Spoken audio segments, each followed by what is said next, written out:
महाराष्ट्र में मुख्यमंत्री के नाम पर सस्पेंस बरकरार, महायुति की बैठक रद्द। कार्यवाहक मुख्यमंत्री एकनाथ शिंदे 2 दिनों के लिए अपने गांव सातारा पहुंचे।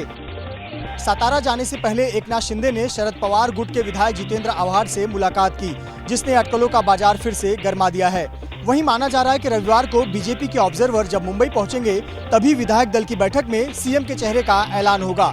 खबर ये भी है कि 5 दिसंबर को मुंबई के आजाद मैदान में शपथ ग्रहण समारोह हो सकता है, क्योंकि वानखेड़े स्टेडियम में सैयद मुश्ताक अली ट्रॉफी के मैच चल रहे हैं। कल रात 2 घंटे तक दिल्ली में अमित शाह के आवास पर बैठक चली थी। इस बैठक में एकनाथ शिंदे, देवेंद्र फडणवीस और अजीत पवार मौजूद थे।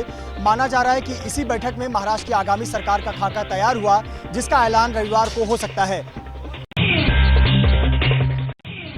कल रात 2 घंटे तक शिंदे ने अमित शाह से मुलाकात की। एकनाथ शिंदे ने इसमें अपनी डिमांड रखी है। शिंदे ने अमित शाह के सामने विधान परिषद के अध्यक्ष पद की मांग रखी है। राज्य मंत्रिमंडल में 12 मंत्री पद की मांग की है।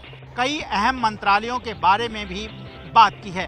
पालक मंत्री बनाते समय उचित सम्मान देने की मांग रखी है। आता यांनी सर्वांनी निर्णय हा वरिष्ठांवर सोडलेला आहे। आमचा सर्वांचा आग्रह एक निश्चित असणार आहे की शिंदे साहेबांनी केंद्रात जाऊ नये, परंतु इथं कोणतं पद स्वीकारावं न स्वीकारावं हा त्यांचा वैयक्तिक प्रश्न आहे। हालांकि सूत्रों के मुताबिक एकनाथ शिंदे की मांगों को लेकर अमित शाह ने किसी भी तरह का भरोसा नहीं दिया है।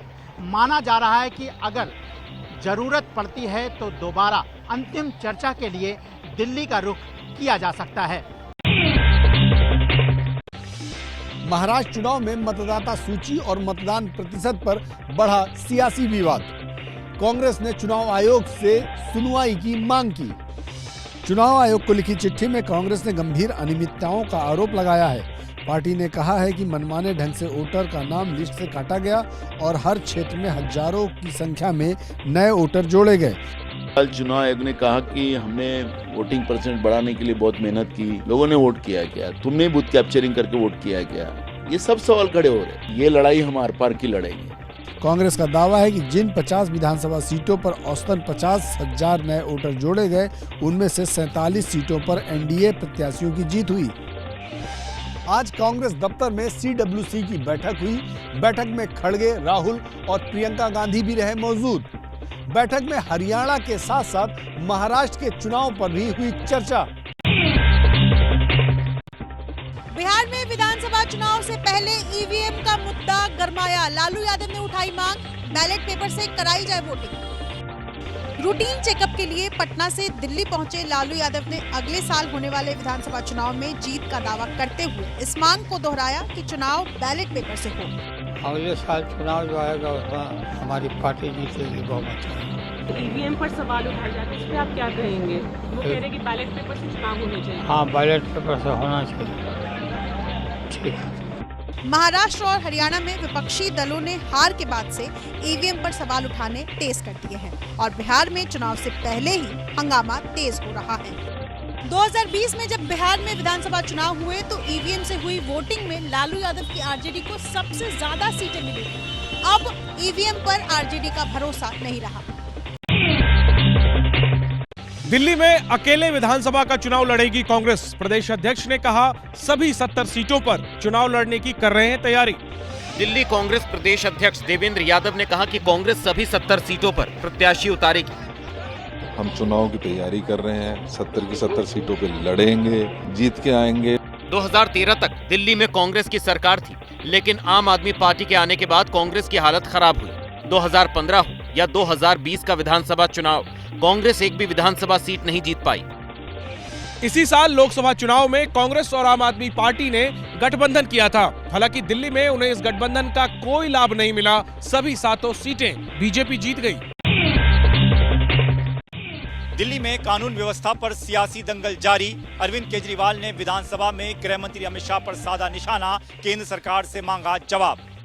विधानसभा में लॉरेंस बिश्नोई के मुद्दे पर सरकार को घेरने की कोशिश की। ये लॉरेंस बिश्नोई गैंग ने हंगामा मचा रखा और ये साबरमती जेल में कैद है, जो कि बीजेपी के उसके अंदर आता है। एक्सटॉर्शन रैकेट कैसे चला रहा है। वहीं संसद में भी आम आदमी पार्टी के सांसदों ने दिल्ली में बढ़ते अपराध के मुद्दे पर प्रदर्शन किया, सरकार से चर्चा की मांग भी की। इससे पहले 27 नवंबर को अरविंद केजरीवाल नांगलोई में वारदात वाली जगह गए और फिर 28 नवंबर को प्रेस कॉन्फ्रेंस कर कानून व्यवस्था का मुद्दा उठाया। बिहार विधानसभा के शीतकालीन सत्र के आखिरी दिन महागठबंधन विधायकों ने वेल में आकर स्मार्ट प्रीपेड मीटर के मसले पर हंगामा किया, तो बाहर आरजेडी के विधायकों ने रोजगार के मुद्दे पर बैनर पोस्टर लेकर प्रदर्शन किया। रोजगार मतलब तेजस्वी के बैनर लेकर आरजेडी के विधायकों ने नारेबाजी की। इससे पहले सदन के भीतर स्मार्ट मीटर को लेकर हंगामा हुआ। महागठबंधन आरोप लगा रहा है कि स्मार्ट मीटर लगने के बाद ज्यादा बिल आने लगा है। क्या सरकार स्मार्ट प्रीपेड मीटर के घोटाले की जांच सदन की विशेष समिति बनाकर कराना चाहती है? कुछ दिन पहले ये लोग इधर थे, तब स्मार्ट मीटर में कोई खराबी नहीं थी। जब उधर चले गए तो ज्ञान की पराकाष्ठा आगे बढ़ गई है, अब सब चीज में खराबी। इस बयान पर भारी हंगामा हो गया। बिहार में अगले साल विधानसभा चुनाव होने हैं। रोजगार से लेकर स्मार्ट मीटर को मुद्दा बनाकर महागठबंधन चुनाव में उतरने वाला है। संभल मस्जिद विवाद पर सुप्रीम कोर्ट में हुई सुनवाई। फिलहाल सीलबंद रहेगी सर्वे रिपोर्ट। सिविल जज की सुनवाई पर भी अंतरिम रोक। सुप्रीम कोर्ट ने कहा कि मस्जिद कमेटी सिविल जज के आदेश के खिलाफ हाई कोर्ट में याचिका दाखिल कर सकती है और सिविल जज की सुनवाई पर हाई कोर्ट फैसला लेगा। सुप्रीम कोर्ट ने यह भी कहा है कि मस्जिद का सर्वे करने वाले एडवोकेट कमिश्नर की रिपोर्ट को फिलहाल सीलबंद लिफाफे में रखा जाए। मस्जिद कमेटी ने कहा कि जल्दबाजी में की गई कार्रवाई को लेकर लोगों में आशंका फैली, जो हिंसा में तब्दील हो गई। संभल की शाही जामा मस्जिद मैनेजमेंट कमेटी ने सिविल जज के 19 नवंबर के आदेश को चुनौती देते हुए सुप्रीम कोर्ट में याचिका दाखिल की थी। मस्जिद कमेटी ने कहा था कि सर्वे का आदेश देने से पहले उसका पक्ष नहीं सुना गया। संभल में शांति के साथ हुई जुम्मे की नमाज, तैनात रहा भारी पुलिस बल, ड्रोन से भी हुई निगरानी। दोपहर तक संभल में प्रशासन के हाथ पांव फूले थे। हालांकि जब शांति से नमाज हो गई और लोग घर लौट गए तो प्रशासन ने राहत की सांस ली। इस बीच कोर्ट कमिश्नर ने अदालत को बताया कि सर्वे का काम पूरा हो चुका है और रिपोर्ट जमा करने के लिए 10 दिन का वक्त मांगा गया है। 8 जनवरी को मामले की अगली सुनवाई होगी। वहीं सुनवाई के दौरान एएसआई ने मस्जिद कमेटी पर गंभीर आरोप भी लगाए। मस्जिद की सीढ़ियां हैं, उस पर रेलिंग, स्टील की रेलिंग उन्होंने लगाई थी, तो उसके बारे में भी स्ट्रक्चर में छेड़छाड़ की गई और भी कई परिवर्तन किए गए। संभल में हालात सामान्य हैं, लेकिन नेताओं के पहुंचने से परेशानी बढ़ सकती है। आज मौलाना तौकीर रजा को बरेली में रोक लिया गया, तो कल समाजवादी पार्टी का डेलीगेशन पहुंचने की तैयारी में है। वाराणसी के उदय प्रताप कॉलेज को वक्फ बोर्ड का नोटिस मिलने से विवाद बढ़ गया है। कॉलेज परिसर में मौजूद मस्जिद में बड़ी संख्या में लोग जुमे की नमाज पढ़ने पहुंचे, जिससे छात्र आक्रोशित हो गए। वाराणसी का उदय प्रताप कॉलेज किसी छावनी में तब्दील हो गया है। चप्पे चप्पे पर पुलिस बल की तैनाती है। वजह है कॉलेज परिसर की जमीन पर वक्फ बोर्ड का दावा। सुन्नी सेंट्रल वक्फ बोर्ड की ओर से आए नोटिस और जुमे के दिन कॉलेज परिसर में मौजूद मस्जिद में बड़ी संख्या में नमाज पढ़ने पहुंचे लोग। इन दो तस्वीरों ने उदय प्रताप कॉलेज में पढ़ने वाले छात्रों को गुस्से से भर दिया है। वाराणसी के भोजूबीर इलाके में मौजूद उदय प्रताप कॉलेज करीब 100 एकड़ में फैला है।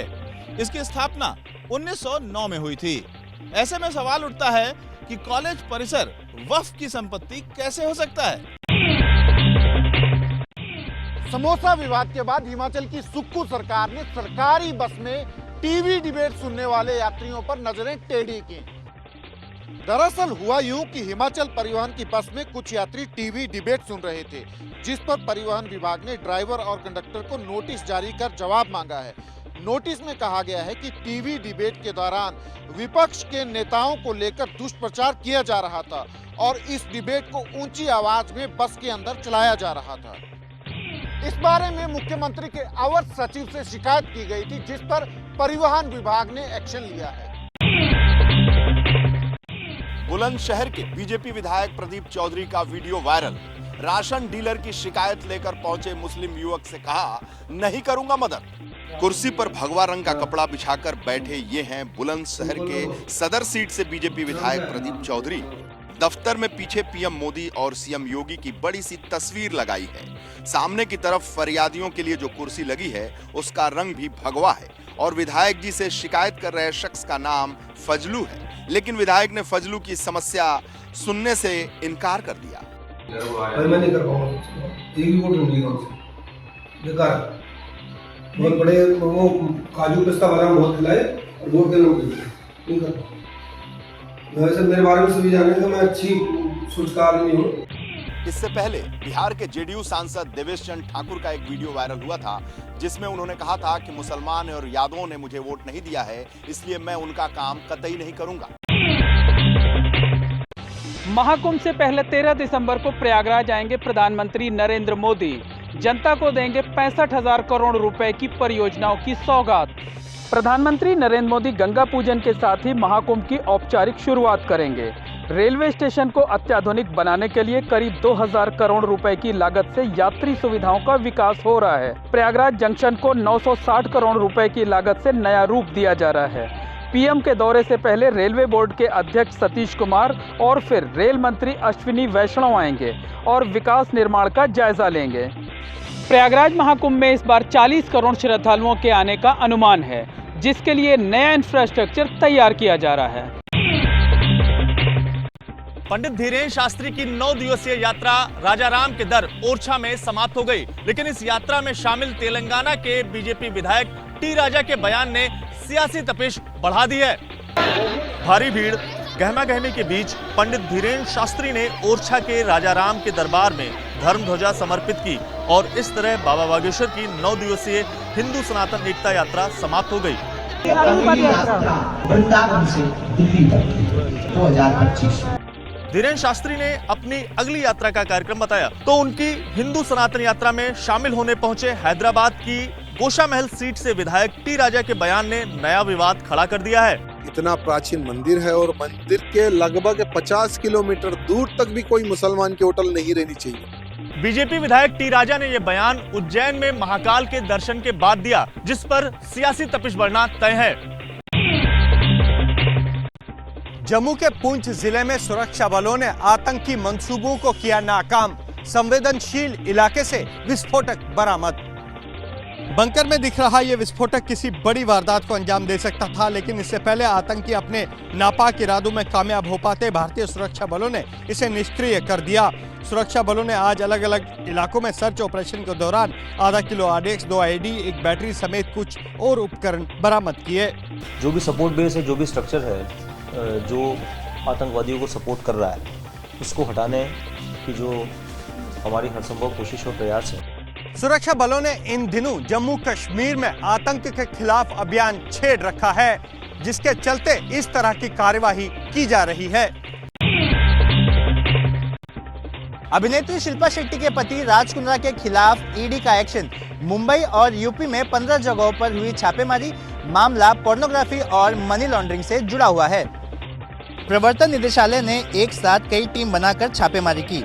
ये छापेमारी राज कुंद्रा के घर, दफ्तर और कई दूसरे ठिकानों पर हुई। कानपुर में कुंद्रा के करीबी अरविंद श्रीवास्तव के घर पर भी ईडी की टीम पहुंची।